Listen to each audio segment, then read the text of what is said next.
Tonight on ABC News Live Prime, the bone-chilling, dangerous freeze across the country. Below zero wind chills, snow and ice, slippery conditions, and a new blast of brutal cold for next week. Our Lee Goldberg has the forecast you need to hear. President Trump's immigration crackdown, rising tensions and fears among American citizens, as frightening new video shows a U.S. citizen in New Orleans chased into her home by Border Patrol agents. After arguments, confusion, and delays, a CDC advisory panel, handpicked by Robert F. Kennedy Jr., our health secretary, votes on a change that could impact your child's vaccination schedule. The blockbuster $72 billion deal as Netflix buys Warner Brothers. How this could change the face of the entertainment industry. What does it take to get into the Hall of Fame? This is our own Washington Bureau Chief Rick Klein's biggest campaign yet. His push to help his boyhood idol achieve baseball's highest honor. I have never been more nervous about an election in my life. And we now know which teams will go head-to-head for the start of the 2026 World Cup. From ABC News, this is Prime with Linsey Davis. Good evening, everyone. I'm Stephanie Ramos, in for Linsey Davis. Thank you so much for streaming with us. We begin this Friday night with the brutal cold and dangerous temperatures sweeping across the U.S. Tonight, millions are under alerts. Temperatures are in the single digits and teens, and snow fell today in the Washington, D.C. area. Rochester, New York also got a healthy dose of lake-effect snow over the last 24 hours, and a new blast of brutal cold is on the way in just a matter of days. Chief Meteorologist Lee Goldberg from WABC is here, braving the cold for us, and he is leading us off. Hey there, Lee. Hi, Stephanie. We've had some festive flurries here in the New York City area to kick off the weekend, but there could actually be some icy spots here during the overnight. The chill is actually eased here in the Northeast, but Arctic reinforcements are coming into the upper Midwest. So check out these temperatures as we go through the weekend and early next week in places like Minneapolis and Chicago. 2, the wind chill in Minneapolis on Sunday, 11 and 14 Sunday and Monday, respectively, in Chicago. Now, it'll feel like it's above freezing in New York for a couple days, but then the Arctic chill comes back. That goes all the way down to D.C. and Atlanta, Louisville, and also into parts of Kansas City. So Monday, the eastern half of the country below normal, and then right to the eastern seaboard, you still have the chill, but the western half of the country warming up nicely. And there is some moderation that will get to the East Coast by the time we get to Wednesday with some rain showers. The snow in the Pacific Northwest, heavy snows, northern Cascades, central, northern Rockies. There could be up to 1 to 2 feet of snow on the highest tops. From the northern plains into the Great Lakes, a general swath of 1 to 3 inches, but southern Minnesota into parts of Iowa could top actually 6 inches of snow. Now, this is the front that will move through the Northeast later Sunday and Sunday night, and then the Arctic chills back along the I-95 corridor into early next week. Stephanie? Lee Goldberg for us, tracking it all. Thank you so much, Lee. Now to alarming images unfolding in several American cities. President Trump's immigration crackdown is raising tensions and fears among U.S. citizens. New video shows a woman in New Orleans chased into her home by Border Patrol agents. It comes after another woman was wrongfully detained in Key Largo. Both of them American citizens. Here's our Chief Justice correspondent, Pierre Thomas. Leave me alone! Tonight, harrowing video showing a woman frantically running away from federal agents in Louisiana as President Trump's nationwide immigration crackdown intensifies. Leave me alone! Masked border agents chasing that woman on foot as she screams in fear. Hey, so what are you looking for? Running into her house as her stepfather races outside, initially thinking she was being kidnapped, demanding answers. That woman was a 23-year-old U.S. citizen. DHS saying in a statement, all agents left the area as soon as they determined the individual in question was not who they were looking for. That incident comes after federal agents pulled this woman out of a car during a border operation in Florida as she screamed she was a U.S. citizen. I'm a U.S. citizen! Please help me! This isn't fair! Why are you doing this to me? Authorities placing her in handcuffs, briefly detaining her. Officials say she was driving her undocumented boyfriend's car and refused to comply with orders to identify herself. And tonight, newly elected Arizona Congresswoman Adelita Grijalva claiming she was assaulted by ICE when she joined protesters who had blocked a street in Tucson. She released this video of the alleged incident. This is like the restaurant I come to literally once a week, and was sprayed in the face by a very aggressive agent. But tonight, Homeland Security officials pushing back, saying Grijalva was not targeted, but near someone who was pepper sprayed, as they were obstructing and assaulting law enforcement. Our thanks to Pierre Thomas for that report. After arguments, confusion, and delays, a CDC advisory panel handpicked by Health Secretary Robert F. Kennedy Jr. voted today on a major change when it comes to vaccinating newborns against hepatitis B. The panel calling to overturn recommendations in place for more than 30 years. Senior national correspondent Steve Osinsami is at the CDC in Atlanta. The decision at the CDC tonight ends more than 30 years of routine vaccinations that, by the CDC's own estimates, have prevented more than 6 million American children from being infected with hepatitis B. 8 votes yes and 3 votes no. The motion passes. The CDC director still needs to sign off on this, but once that happens, the U.S. government will no longer recommend that every newborn should get a vaccine for hepatitis B unless the mother tests positive or doesn't know her status. Parents can still vaccinate their children whenever they want, but if a child does get vaccinated, they now recommend to wait until the baby is 2 months old. These changes are coming from the new advisors picked by Health Secretary Robert F. Kennedy Jr., a longtime vaccine skeptic who filled the panel with at least 6 members who share his feelings. It's actually very important to illustrate to the public the different opinions and different perspectives. Dr. Richard Besser is the former acting director of the CDC. I can no longer tell people that they should look to the CDC for the best information about how to protect their children. Dr. Sue Wang was at the meetings, trying to talk them out of this. She was born before newborns were getting the shot and unknowingly contracted hepatitis B from a family member. She says the vaccine helps spare her children. For me, I'm a mother with 4. I have hepatitis B. I cannot tell you how relieved I am that my babies got Hep B vaccine, and all 4 of them are hepatitis B free. So many new parents wanting that same reassurance. Steve joins us now from outside the CDC. And Steve, the big debate tonight, listen to the CDC or listen to your doctor? What are you hearing? Well, across public health, there are now doctors and scientists who are once again telling American parents not to listen to the recommendations coming from this building directly behind me. We're standing in front of the CDC right now. They underlined that a child can get hepatitis from anyone in the family, not just the mother. And they stress that this is a serious disease, a lifelong infection of the liver. Stephanie? It certainly is. All right, Steve, thank you so much. Good to see you. Joining us now is Dr. Deborah Howery, the CDC's former chief medical officer who resigned from her post under Health Secretary RFK Jr. this summer, citing, as she saw it, the agency's lack of scientific leadership. Dr. Howery, thank you so much for joining us. Welcome back to Prime. First off, I'd love for you to share with us some of the risks involved when you don't vaccinate children against hepatitis B when they are born and instead recommending a first dose at 2 months. Yeah, so at birth is when a child is most at risk for contracting it from a mother. And, there can be a false negative test. Or sometimes, moms get lost to follow up or might deliver at home. Those children who aren't vaccinated can be really at risk for going on, if the mom was Hep positive, for developing long-term liver disease. What's concerning is if you have hepatitis as a baby, 9 out of 10 go on to develop chronic liver disease. That's different if you're older. So that's why it's really important to vaccinate newborns. And CDC, some of the studies that we had looked at were that if you do delay that dose, up to 1,400 new cases of hepatitis can happen. Doctor, why do you think the CDC is saying it's best to vaccinate at 2 months?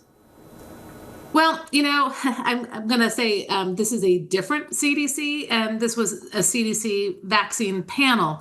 No CDC career scientists or vaccine scientists presented data.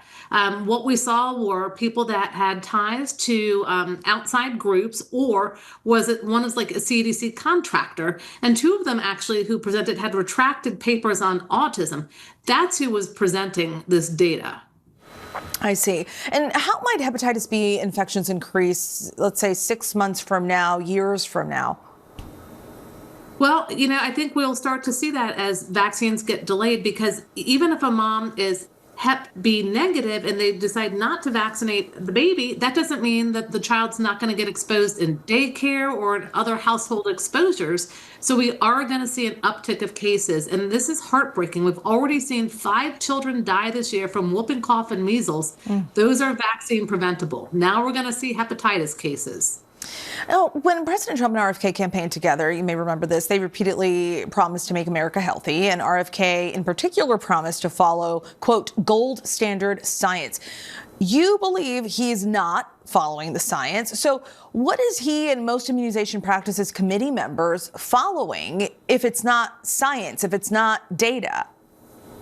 They're following anecdotes, and we even heard from RFK's ally and lawyer today, a vaccine injury lawyer presenting to the committee versus a scientist. You know, the secretary in October fired the Institutional Review Board members and ethics committee. If you want gold standard science, that's exactly what you need at the agency. And Doctor, quickly before we go, Steve Osunsami spoke about this in his report just a few moments ago. You're a former CDC employee. Should people and parents still be turning to the CDC when they have questions about vaccines? And if they shouldn't, where should they look to? Where can they get their information? Yeah, unfortunately, at this time, I would say you cannot go to the CDC for information on vaccines. You should go to your pediatrician. The American Academy of Pediatrics has done a great job of providing information that makes sense. This is when I just tell people, ask your doctor about what is best for you in vaccination. Dr. Deborah Howery, former CDC Chief Medical Officer, thank you so much for your time this evening. Really appreciate it.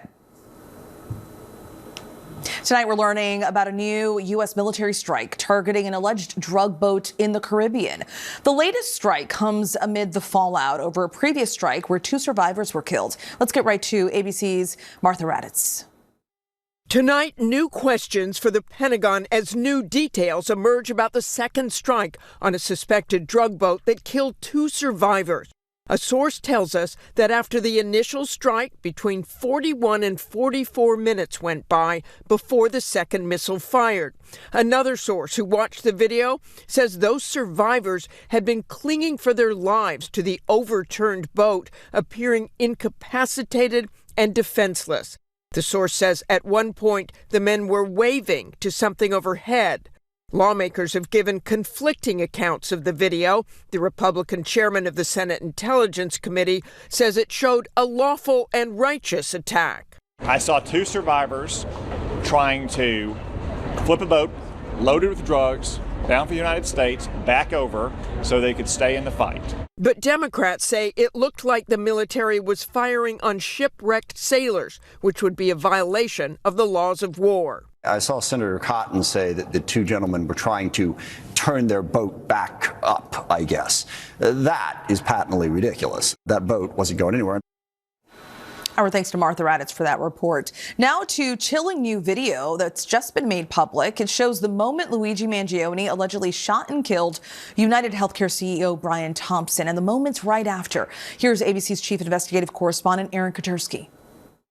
Tonight, we're seeing newly released video of the chilling moments after Luigi Mangione allegedly shot and killed United Healthcare CEO Brian Thompson outside a New York City hotel. You can see the shooter walk toward the victim, appearing to briefly glance down as he lay dying on the sidewalk before turning to cross the street, then starting to run, disappearing down an alley.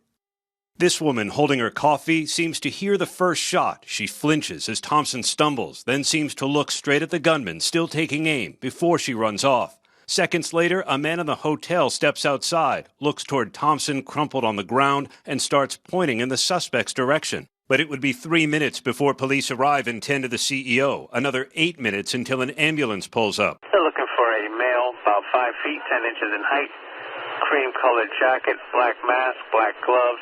As police launched a manhunt across the city, they allege Mangione escaped on a bike, dumped a backpack in Central Park, then hailed a taxi before he hopped a bus out of town.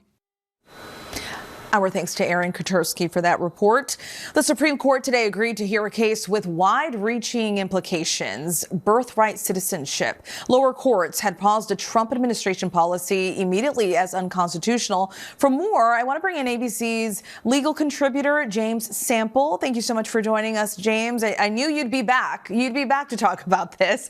You know, some had felt that the court would not take this up. Is this an indication that the justices could be seriously thinking about overturning 125 years of legal precedent?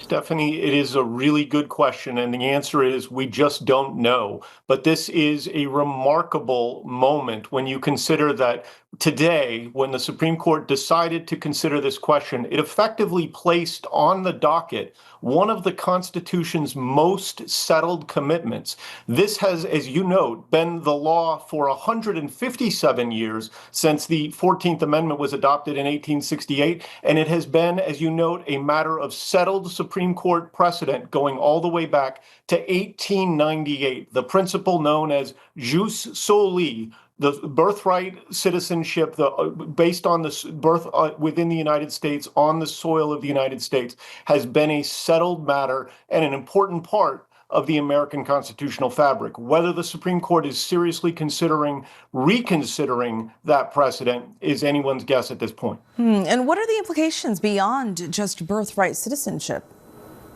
Well, if you declare an entire group of individuals who are born here and who have grown up here in many instances to not be United States citizens, you're essentially creating hereditary caste systems in which certain individuals will be essentially have no place that they can call home. They were born here as children, they've grown up here as children, and even if the ruling is only prospective, which it really would have to be, you're going to have a whole range of logistical and, frankly, equal rights questions.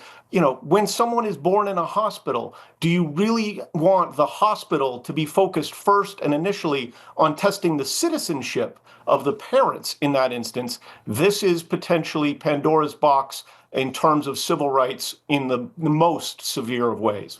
It would be a very complex process. All right, James, thank you so much for your time and your insights. I'm sure we will have you back very soon to discuss more about this. Thank you so much.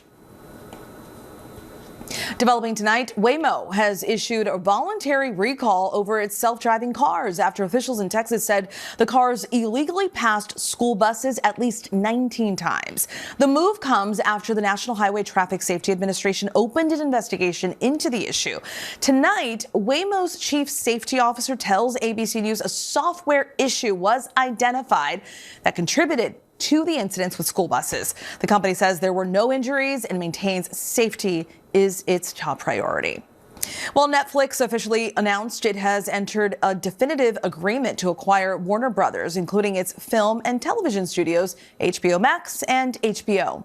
The acquisition would bring two of the industry's biggest players in film and TV under one roof in a deal valued at approximately $83 billion. That's according to the company. Both companies do not see the deal being completed until late 2026 or 2027.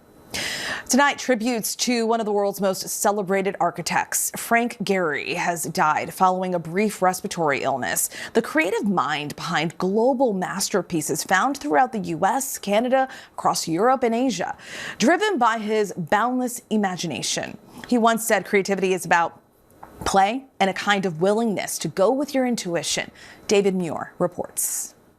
Legendary architect Frank Gehry created some of the most awe-inspiring buildings ever designed.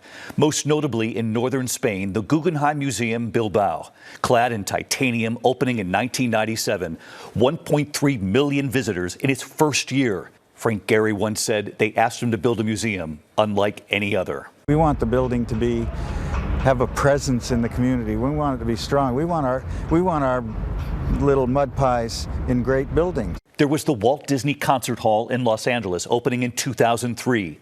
In Paris, the Fondation Louis Vuitton Museum in 2014. He was early in his embrace of computer technology, willing to break the rules of architecture. Back in 1978, the home he redesigned in Santa Monica, California, his son Alejandro there, right in the front yard. A wood frame home originally. He then surrounded it with plywood, metal, chain link, living there for 4 decades with his family. Born in 1929 in Toronto, as a boy he would work part-time in his grandfather's hardware store. The family would move to L.A., and he would take pride so many decades later when his celebrated Walt Disney Concert Hall opened just a few miles from where he grew up. Frank Gehry died at home in Santa Monica today at 96. Frank Gehry tonight, in his own words. I don't want to impose myself for the ages on anybody's life with a building. There it is. It's yours. Now make it into what you need it to be. A titan of architecture. Our thanks to David Muir for that report. Coming up here on Prime, it's the unofficial kickoff for the upcoming World Cup. How today's highly anticipated draw sets the stage with what's arguably next year's biggest event as we learn who the U.S. will go up against. Plus, sees a familiar face during election coverage. Hear how Washington Bureau Chief Rick Klein is trying to get his lifelong idol inducted into baseball's Hall of Fame. And a father and son's ATV ride goes awry when it runs out of gas in a Florida swamp. There they are.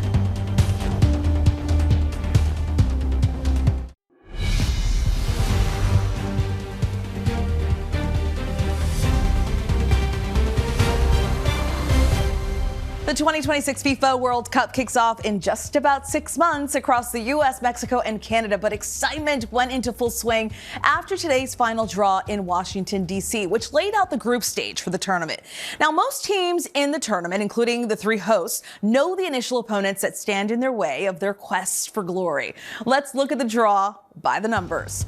48 teams will take part in this year's World Cup, larger than past editions. Today, they were split into 12 groups from Group A to Group L. But of that 48, there are still 6 spots spread among those groups that will be decided in playoff matches happening in March. For the second time, the opening match will feature Mexico against South Africa. The Group A teams faced off in the opener of the 2010 World Cup hosted by South Africa. Meanwhile, Canada, which is hosting the World Cup for the first time ever, was placed in Group B with Switzerland, Qatar, and a team to be determined. The U.S. is in Group D with 2 teams, Paraguay and Australia, which they faced in recent matches. Both matches ended in 2-1 wins for the U.S., and they, of course, are aiming for similar results in just a few months. The full slate of match times and locations will be revealed tomorrow. We do know, though, that Mexico's opener against South Africa will be in Mexico City on June 11th. The U.S. will face Paraguay in Los Angeles on June 12th, and Canada will kick off that same day against one of those to-be-determined playoff winners in Toronto. For more on today's World Cup draw, we're joined by ESPN soccer reporter Jeff Carlisle. There he is. Thank you so much for joining us, Jeff. What an exciting day, right? First, are there any groups today that seem to be the most competitive or even the most compelling to you? Yeah, I would say that the group involving France and Senegal and Norway and another playoff team, probably Iraq. That one is super compelling. It's just got great matchups in all of the games. I think the France-Norway matchup is going to be fantastic. You've got 2 of the best forwards on the planet in Erling Haaland for Norway. He plays his club ball with Manchester City. And then Kylian Mbappe for France. He plays for Real Madrid. These are just 2 electric talents. Erling Haaland had 16 goals just in World Cup qualifying. So these are going to be fantastic games that we're going to get a chance to see. And then Senegal is no slouch either. I mean, they actually played France back in 2002 when France were reigning World Cup champions and beat them in the group stage 1-0. So there's a little bit of history there, even beyond the fact that Senegal is a former colony of France. Yeah, so much to look forward to. Are there any specific matches within these groups that could be particularly significant?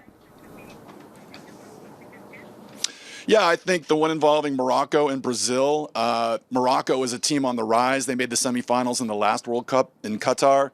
And their youth teams have been exceptional lately. They are the reigning under-20 World Cup champions. And they're playing a Brazil team that's at a little bit of a low ebb, at least by their lofty standards. They are the 5-time winners of the World Cup, but this particular team has been struggling of late, and they only finished 5th in South American World Cup qualifying. Another good one is England and Croatia. That was a World Cup semifinal back in 2018. Croatia came out on top in that one.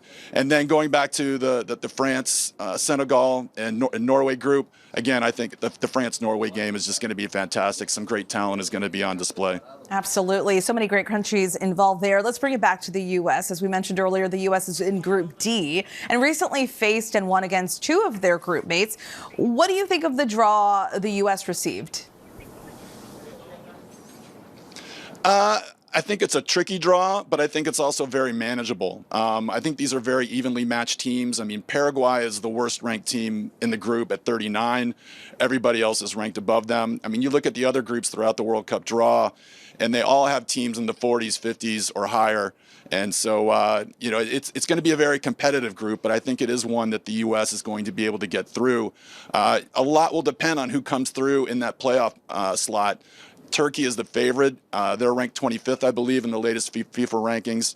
So if they win out, then it's going to be a very competitive group, very evenly matched. But again, I think, it could have been much worse. The U.S. managed to avoid Norway in pot 3. They were able to avoid Italy in pot 4.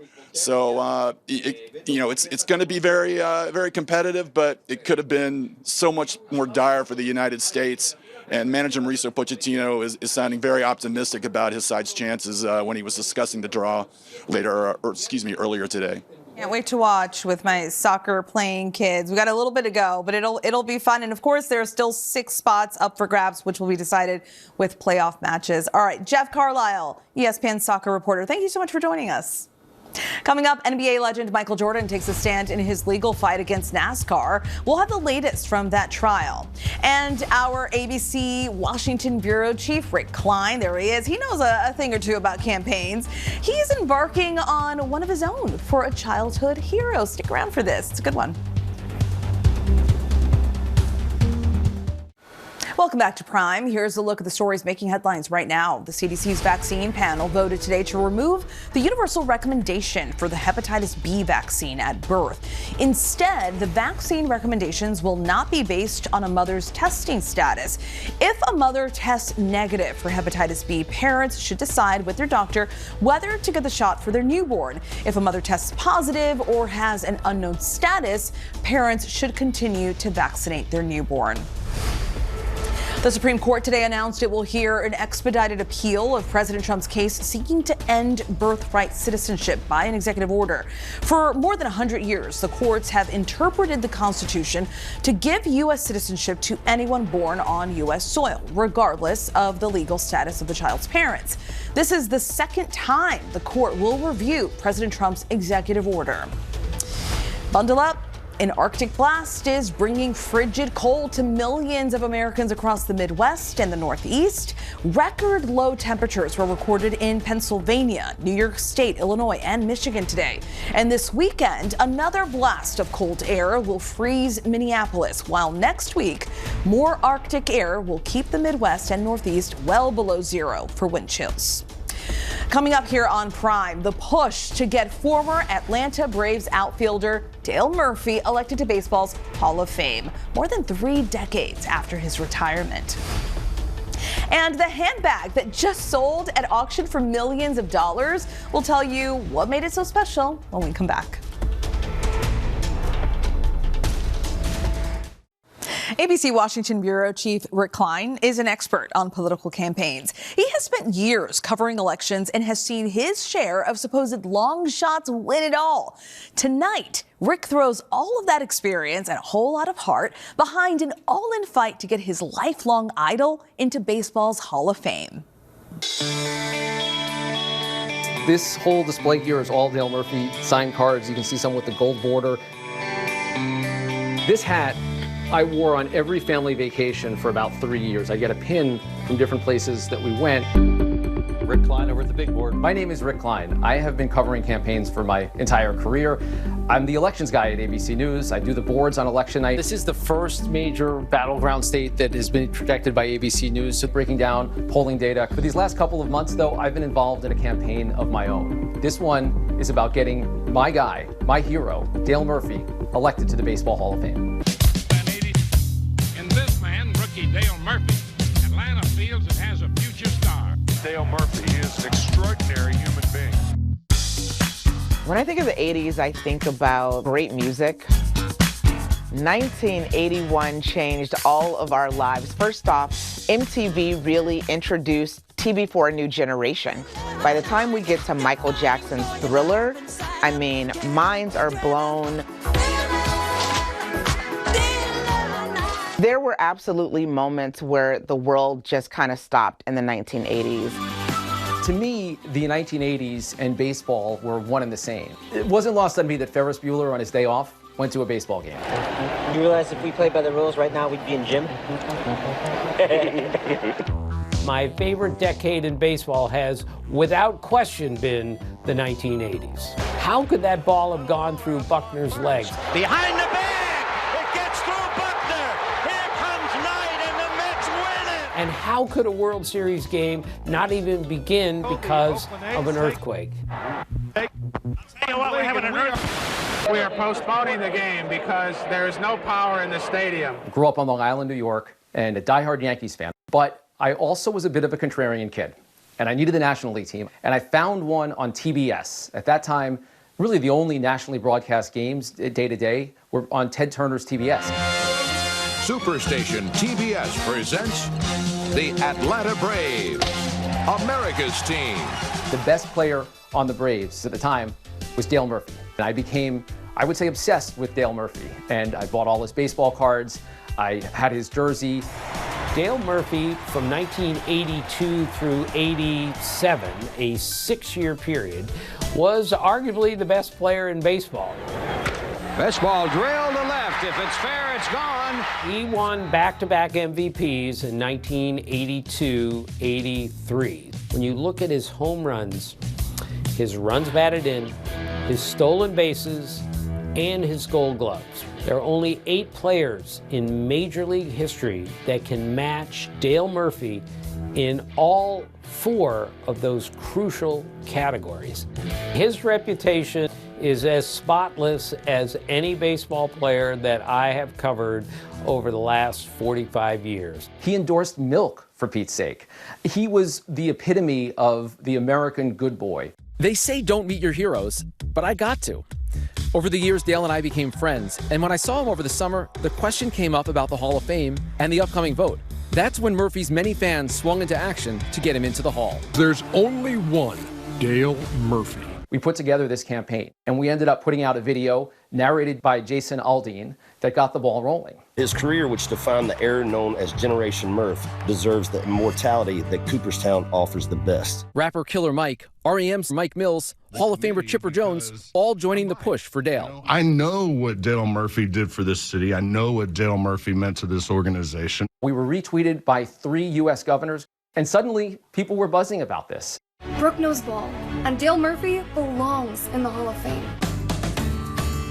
I'm cautiously optimistic. I think that's the best way to put it, and grateful for this effort to support the fact that I'm on that ballot again. We're so grateful to this group of fans who have put this kind of a campaign together. Dale touched so many with his play on the field, but off the field, he had a pretty important job too. A devoted husband and a father to 8 children.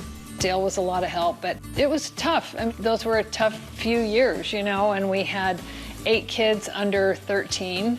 We're so grateful now because we have this beautiful family and love to be together. I wouldn't have had the career I had without Nancy. We wouldn't have the family without her being able to man the fort while I was trying to figure out how to play the game of baseball with all the ups and downs. Something changed in Major League Baseball toward the end of Dale Murphy's career and in the years right after he retired. Suddenly, there were bigger guys. And we found out afterward that one of the big reasons for that bulk was steroids, performance-enhancing drugs. He's older, but he's better. Too good to be true? Barry Bonds reportedly did tell the grand jury that he never thought the substances he was taking were steroids. The steroid era was one of the worst black eyes in the history of baseball. And now, 2 of the highest profile examples of known or admitted PED users, Barry Bonds and Roger Clemens, on the ballot with Dale. Usually I'm here on big election nights. This is a much different kind of election. These are the 8 candidates on the Eras Committee ballot for the Hall of Fame. Bonds, Clemens. I mean, these are absolute legends of the game. Now, there are 16 voters in the room. They get to vote for as many as 3 candidates each. Here's the thing. You need to be on 12 of those ballots to get elected into the Hall of Fame. That means that maybe 1 or 2 tops 3 are getting in, and that is what's driving this campaign for Dale Murphy. Nancy and I and the kids and the family get anxious every time. I have never been more nervous about an election in my life. Dale Murphy will be perfectly fine as a human being if he's never elected to the Baseball Hall of Fame. I can't say the same about myself. Baseball is something that transcends, and I never felt that more than when I was in Iowa at the site of the iconic movie Field of Dreams with Dale last summer.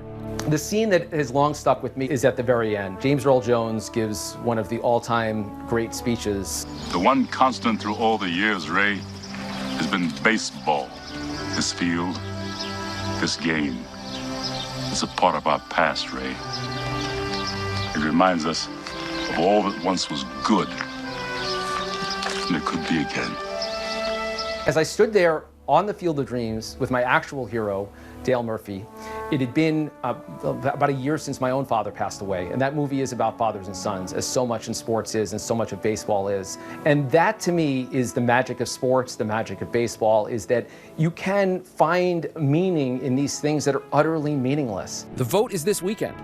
I'm hoping Dale joins some of the greats, Babe Ruth and Jackie Robinson, all the way through Derek Jeter and Ichiro.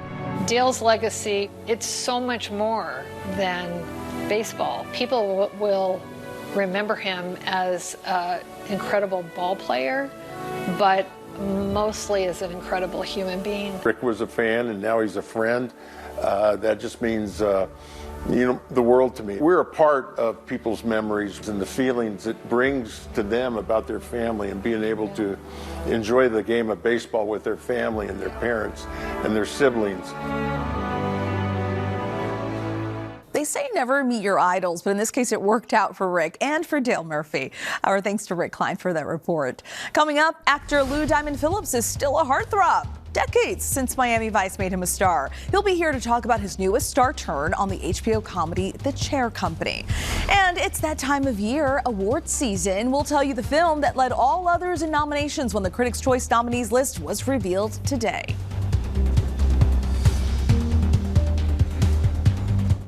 Retired NBA great Michael Jordan takes a stand against NASCAR in a landmark case. A father and son stranded in a Florida swamp, and an impassioned speech by former President Biden honored for his contributions to equality. These stories and more in tonight's rundown.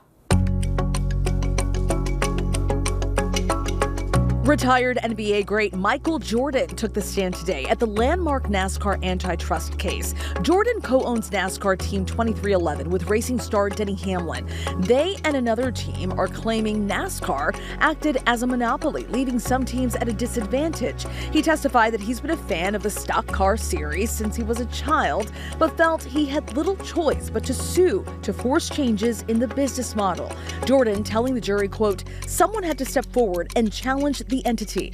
NASCAR denies any wrongdoing and insists its practices do not violate antitrust laws.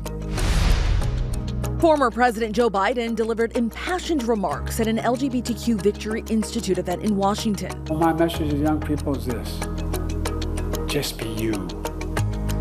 Be who you are. You are loved. You're heard. And you increasingly understand you belong. You belong, you belong, you belong.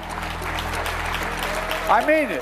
President Biden urged Americans to continue to fight in the face of challenges during the current administration and said that President Donald Trump was working to unspool the Biden White House agenda on equality.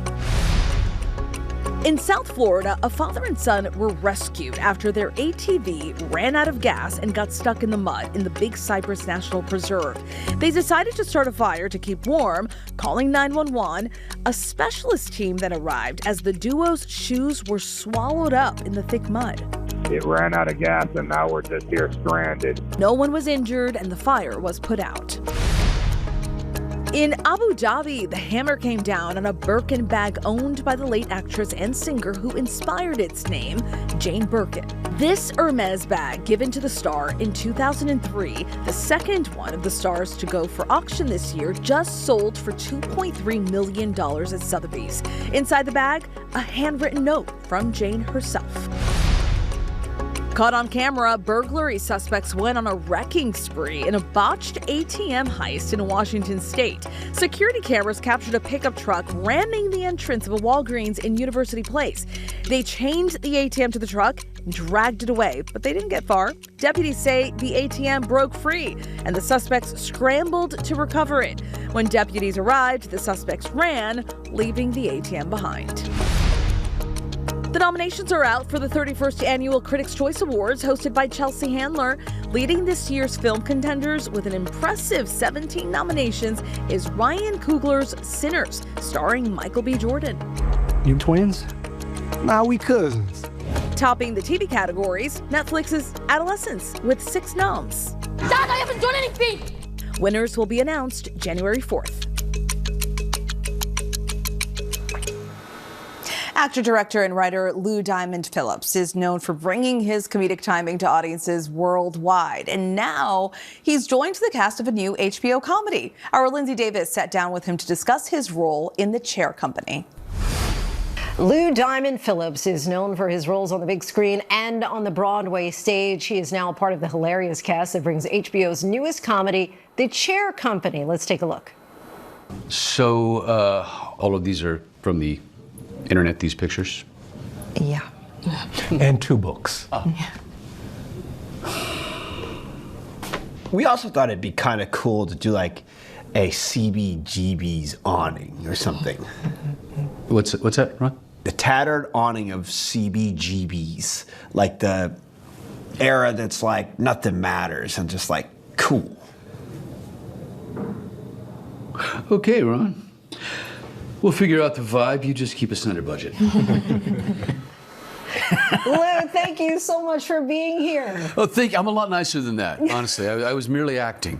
I want to ask in a little bit, we'll get to it, but just how you don't just crack up sometimes. I mean, these scenes are really so fun. But first, I have to congratulate you. People are loving the show so much. It's getting a second season. Can you give us a sense of how it's different from your average comedy?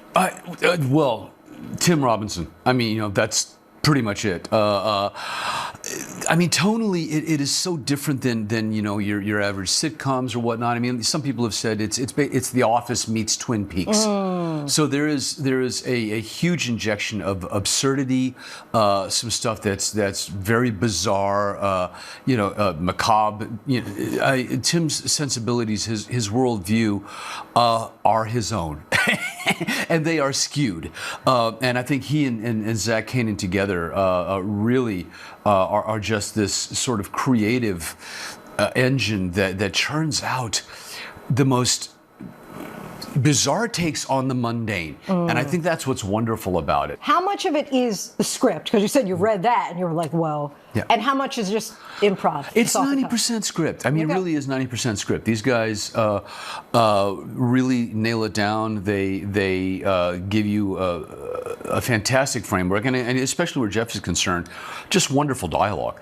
Just funny dialogue that you sort of have to commit to and keep it real, because in many instances, you are the foil to what Ron is going to do. Ron Trosper, the character that Tim plays, but at the same time, we can literally shoot an entire master, and then the guys will get together and they'll huddle and they go, let's turn this on its head and shoot it an entirely different way. And having directed for television, I'm like, wow, really? We're gonna reshoot the master? Okay, let's do it. And you have to play the boss who's really trying to keep the company on track. In those scenes, especially with Tim Robinson, how do you manage to stay in character? Fear. I think fear is a big motivator. No, it's I've had this situation before, and I love doing comedy, and I'm such a fan of comedy. But if you're working with a Tim Robinson, or in the past where I've worked with Andy Samberg or Jason, Roday, it's hard. And I crack up sometimes. I crack myself up sometimes. Manage to get out of line and pause for a moment, and then laugh, and then hopefully they'll cut around it. But it's one of the joys of being on set, doing a comedy. When I saw, and switching gears a minute, when I saw my producer's notes that La Bamba came out 40 years ago, and you don't look like it at all. You must have been 8 playing that role. Yeah. But when you go back and think about that moment, did you have any idea that would really catapult you into superstardom? Not when we were making it. I was an unknown kid from Texas. I was cast out of Dallas in a national talent search and brought to LA for a screen test. It's a Cinderella story, lightning in a bottle. And when we're making it, I didn't automatically assume this was my star turn. I was just really in shock that I got the lead in a Hollywood film. But here I am, an unknown kid playing honestly an obscure Mexican rock and roller, who was a footnote to Buddy Holly, in a low budget negative pickup through Columbia Pictures. It did not have, blockbuster hit written all over it. It wasn't until I saw the film shortly before it was released that I went, wow, okay, this is it. This is the moment, my life is going to change. And since then, the fact that it's, sort of given me this career and I've been able to do so many things, and yet La Bamba is still evergreen. It's still perennial. Yep. And what's odd is that in this day and age, in this environment today, this climate that we're in, stories about marginalized people and the American dream and people earning and deserving their seat at the table are as relevant today as they ever were. Lou Diamond Phillips, what a pleasure to meet you and have the conversation. Yeah. Thank you so much. Linsey. The season finale of The Chair Company airs Sunday at 9 p.m. Eastern on HBO, and all episodes so far are streaming on HBO Max. Our thanks to Linsey and Lou Diamond Phillips for that conversation. Next tonight, an update to the story that's captured the hearts of people all around the world. The 88-year-old Michigan veteran who became an unlikely internet sensation was handed a check for $1.7 million today. Ed Bombas calling the check, quote, the stuff dreams are made of. Ed's story, you may remember, went viral on TikTok when he shared his story with an Australian influencer of having to work as a cashier after he retired just so he could pay his bills. That is our show for this hour. I'm Stephanie Ramos. Stay tuned to ABC News Live for more context and analysis of the day's top stories. Thanks so much for streaming with us.